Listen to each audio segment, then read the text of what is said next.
You're telling me this isn't the salad you came to see? Well, we'll give you the salad that you came to see. Alright guys, let's go ahead and get into July 2021 Salamangreats. Mirage Stalio is back, and this deck is better than it has been recently. I know that Sky Strikers and Salamangreats are two of the most played decks right now, so let me get into the card by card and show you what I got and have a little bit of a discussion with you there at the end. Alright guys, let's go ahead and jump right into the Salamangreat 2021 list. After Mirage Stalio has come off the ban list, you'll find that my list is very flexible, and I'll have a quick discussion about that at the end, just to tell you what kind of stuff you can do with Salamangreat. I'm not a Salamangreat player. I would suggest going to the Cali Effects page or Yassine's page. They've both been playing Salamangreat. I know that Triff just put up a Salamangreat list also. The video is called I Cheated on My Girlfriend, but actually he just cheated on Celine, because guess what? Pen's not best deck. But anyways, we'll start off with the three one-ofs here that I play. First is Salamangreat Gazelle, then Foul, and then Falco. Obviously you'd play 3 Gazelle if you could, but it is limited. The other two, they're just not play starters, but they're nice to have in the deck for their effects. The next Salamangreat cards that I'll mention are your play starters. And we play 3, sorry, bumped you there. 3 Foxy, and 3 Jack Jaguar. And if you're going to cut anything, I would cut a Jack Jaguar if you're thinking about playing different play starters or something. And then to go along with that, we also play 2 Spinny. I actually only have 2 Spinny. I would actually prefer to have 3 Spinny and 2 Jack Jaguar. If you have it, I would suggest maybe doing that. Really, they're both play starters, play extenders and things, so it doesn't hurt switching them out. The main cards that are not Salamangreat cards that are play starters and extenders are 3 Lady Debug and 3 Flame Buffalo. Now, I know a lot of decks just play 2 of each, or 3 Buffalo and 1 Lady Debug or something like that. I really like having both in there. They both have different lines of play, but they both have very good lines of play. So if you want to cut some for something else, feel free. If you want to only play Buffalo or only play Debug, you can do that too.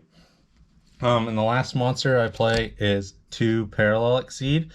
You can play the third one, but the third one's kind of dead sometimes, so having the 2 is just a nice extender when you see it, and it's still pretty consistent. The other things that you could put in here include cards like Prohibit Snake or Backup Secretary, which are Cyberse monsters with good effects for this deck. I don't have them, and I didn't play them. This is more of a straightforward Salamangreat Trap Turbo kind of deck, so I didn't include them. If you want to see some explanation of those cards, check out the video that the Cali Effect just put up. His list is really good too, and he includes some other cards like that in there.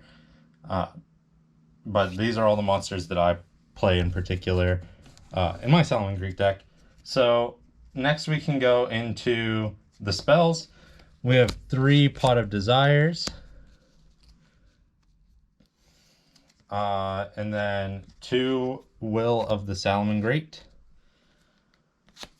a Salamangreat Circle, and a Salamangreat Sanctuary. The Salamangreat spells are all very powerful, and Sanctuary is searchable off of Baylink, so you only need the 1.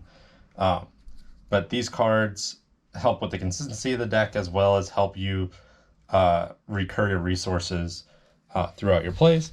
So the last thing here is traps, which is what this deck is all about, in my opinion, is traps. So you have 2 Salamangreat Roar, and you have 2 Salamangreat Rage.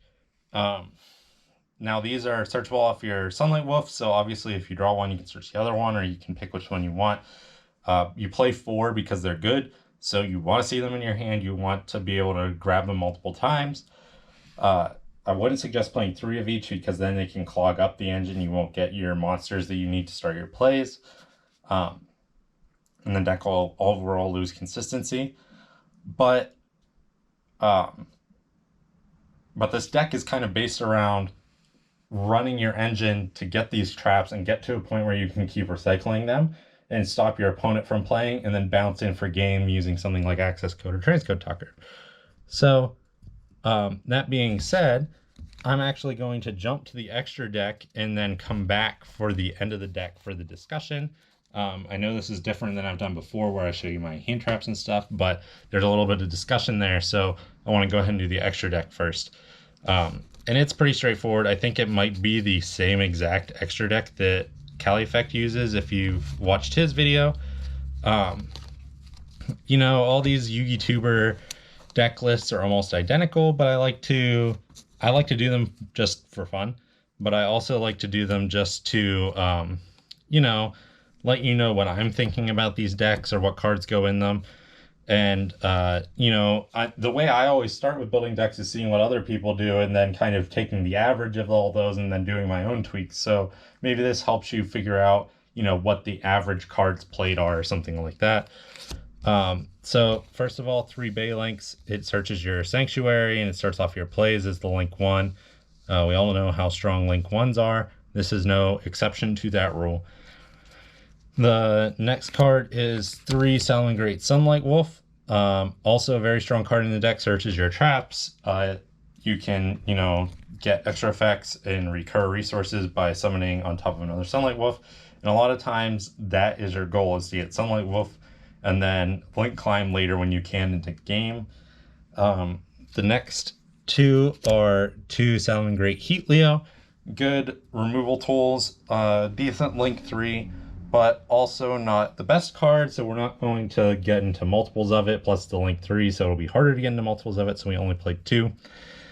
And then we play 1 Splash Mage, which helps you with link climbing, because you can special summon a Cybers monster from your graveyard. And then on top of that, we also play 3 rank 4 or 2 rank 4 plus the Mirage Stallion. So we play Mirage Stallion, obviously, awesome card, helps with the combo, makes the combo for Salamangreats a little bit stronger. It's only, it's limited, so we only have the 1. If it comes back to full power, I think the deck will only play 2, but great card, definitely have to have it in there. And then we play 2 rank 4s. We play Baguska and Abyss Dweller. These are very strong rank 4s, stall plays, or graveyard removal, so that way you can stop your opponent from playing Yu-Gi-Oh! If you don't have any other plays. Or help your end board get even bigger if you, you know, you end on a Heat Leo plus a Roar plus an Abyss Dweller or a Baguska. Like, that really is hard to play through, honestly. And then the last cards, Update Jammer and Transcode Talker, because if you haven't seen the Transcode Talker Update Jammer combo, you should look it up. I didn't come up with it, obviously, but it is very strong, and it's an OTK combo, so you know you can bounce right into the OTK pretty much no problem. Plus they're both Cybers monsters, which go with the theme of the deck.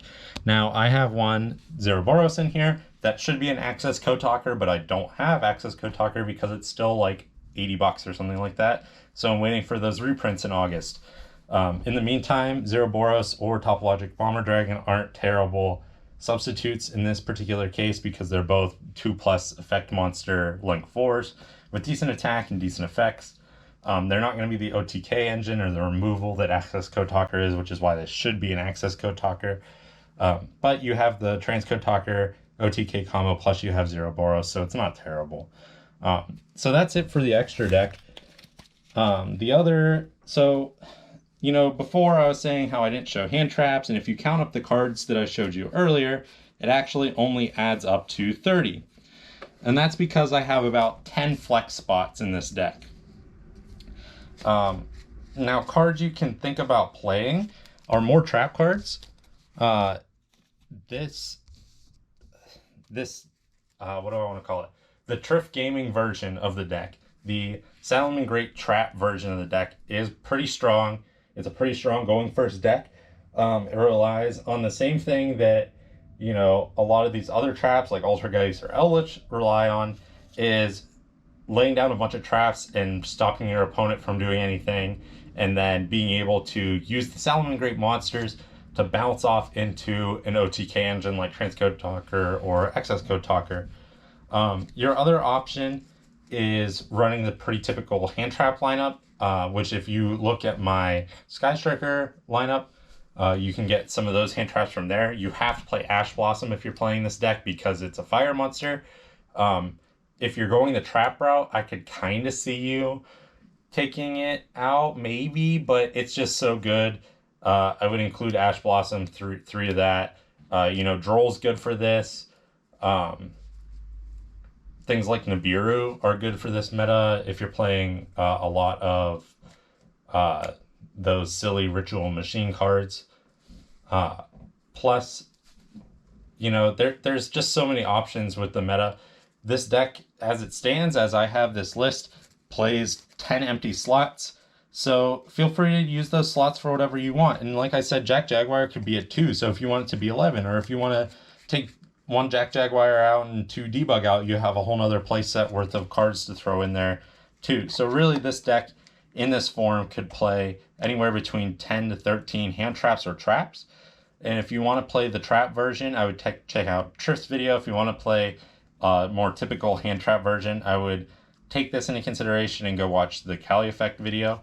But I'm not going to try to tell you what hand traps to play because it depends on what you play or like what decks you play against. I'm not trying to tell you whether the trap version or the hand trap version is better because I honestly don't know because I don't play the deck much. But that's all I have today for the deck profile. I hope that you found it helpful, at least just to see some of the ratios that I use and that I'm looking at, and what some of the good cards are for a Salamangreat list and for a Salamangreat extra deck. Like and subscribe to the page so you can see more stuff coming up. I'm hoping to do some more meta discussion, some more meta decks coming up here shortly. Now that I've gotten, you know, the 2 big deck profiles that have gotten boosted by the last ban list. And, you know, I hope I'm not repeating other Yu-Gi tubers too much. I try not to, and that's why I more refer you guys to other videos rather than repeat the same exact thing. But that's all I have for right now. If you guys have any suggestions for the deck, for what you would like to see as the 10 cards, or any questions about anything, let me know in the comments down below. And also let me know what kind of discussion you want to hear in upcoming videos in the comments as well. I appreciate you guys for listening and taking your time, and have a great rest of your day.